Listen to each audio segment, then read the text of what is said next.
that was my first contact with Srila Prabhupada, was through a picture in a Krishna book, and I saw his face.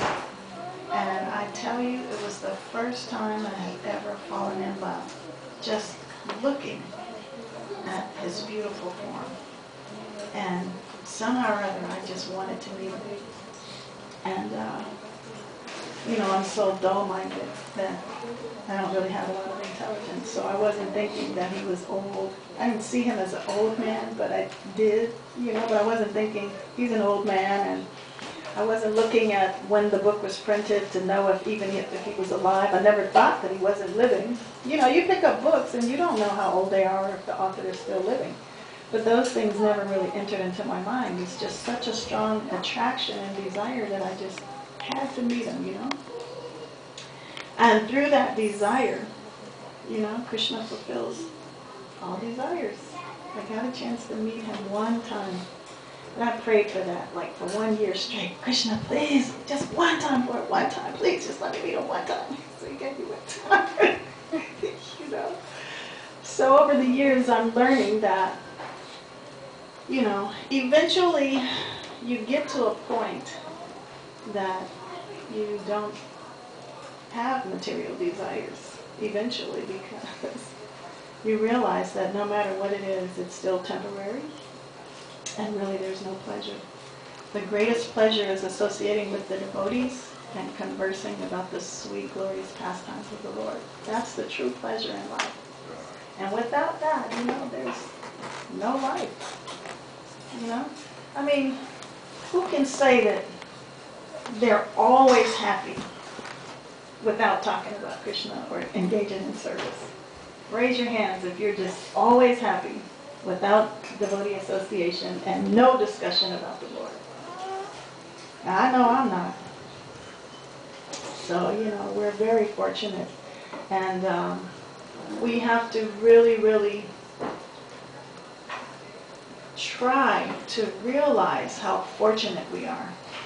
We always think more about the things that we don't have, and the things that create misery for us.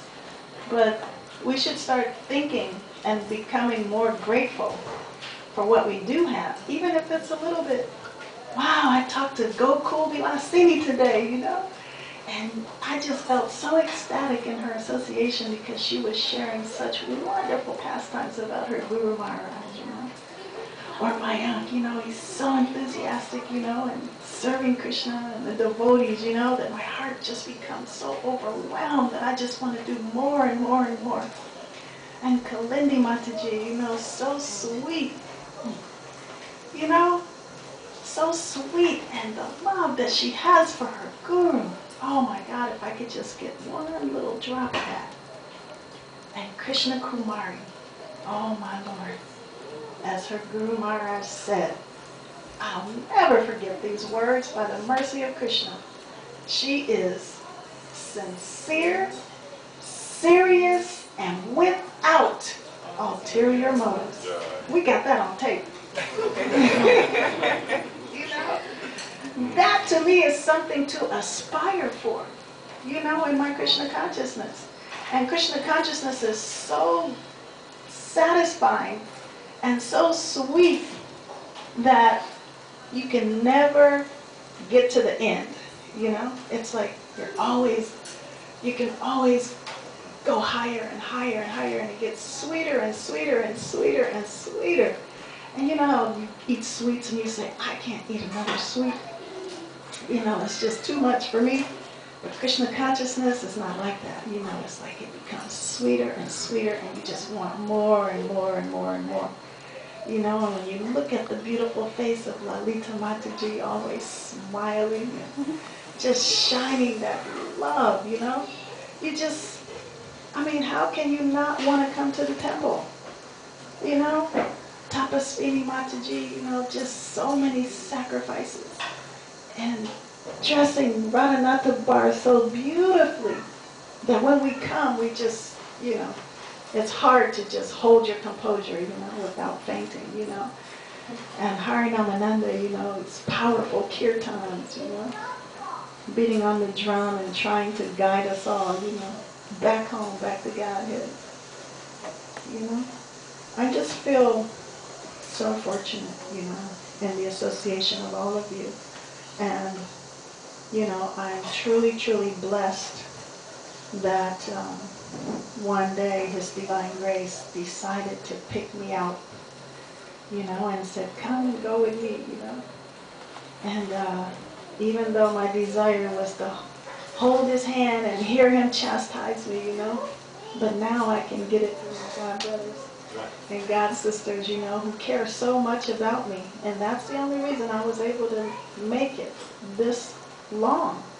And so I'm begging for the mercy of all of you to always keep all of us in each other's prayers and pray that we'll always be together.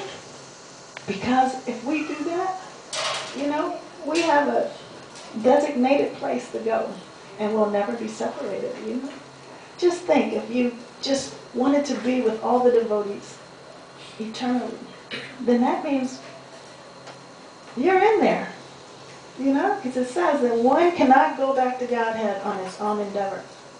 No, it doesn't matter how many rounds you chant, how many austerities you perform, you know, how many services you do, how many sacrifices that you perform, but it's only by the invitation of a devotee, which will take you back. So, the secret in these verses, becoming servant of the servant of the servant of the servant,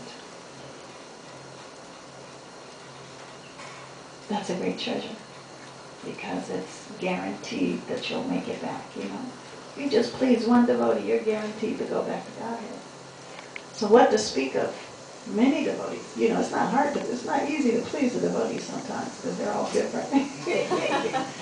You know, you might have to make some ras malai for some, you know, and some kachoris for others, and some halava, or, you know, some sabji, or puris, you know.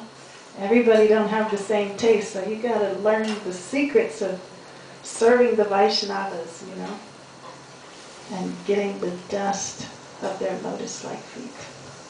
Thank you very much. Hare Krishna.